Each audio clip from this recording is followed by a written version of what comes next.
I'd stayed up all night that night watching the river.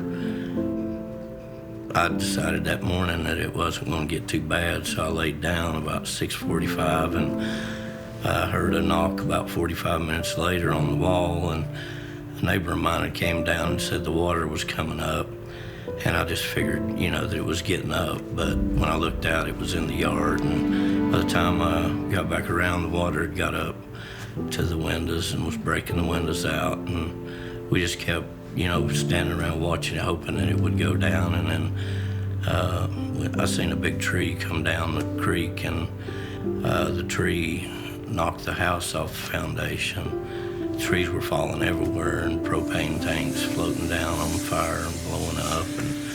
And when the house spun around, it sat there about 2 minutes, and then the water just kept coming up to the top of the roof, and then it just busted apart like an explosion, and everything was gone. It all just seemed to happen so fast, and it was surreal.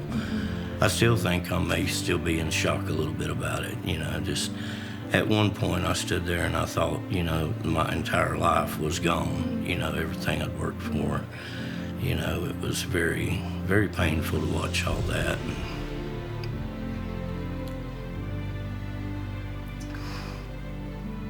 I realized that, this earthly possessions, and, that I was probably holding on to more earthly things than I needed to, but, just to be completely stripped of everything was pretty devastating.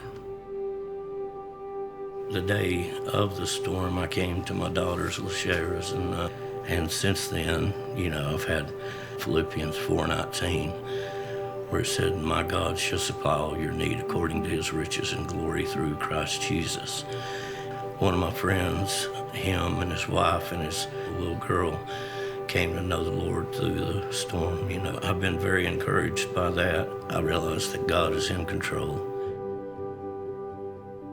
I know that you have felt brokenhearted and you have felt crushed. There has not been a moment where he has forgotten you, and where today I am so thankful that I get to share with you just one way that he is faithful to you. There's a lot of people in our community, in our church, Biltmore Church, and so many other churches around the country, given generously of their time like you have, and of their resources, and they want to be able to help in some way. And so, although we can't replace the things that you lost in your home, and we can't bring back all that was lost, we want to help in whatever way we can. So I know you've been living with your family right now, but we are just so happy to share that there's a brand new home that's fully paid for with your name on it, and all the costs are covered, and there's nothing that you need to do aside from move in and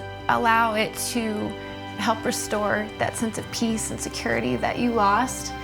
We're going to supply all of the things that you need, your furniture, your appliances, everything that makes a house a home, and let it be a reminder to you that God is near, and that he cares for you so much, and that he can be glorified even through the devastation, that he brings beauty from ashes, and you get a new home, and better things are up ahead.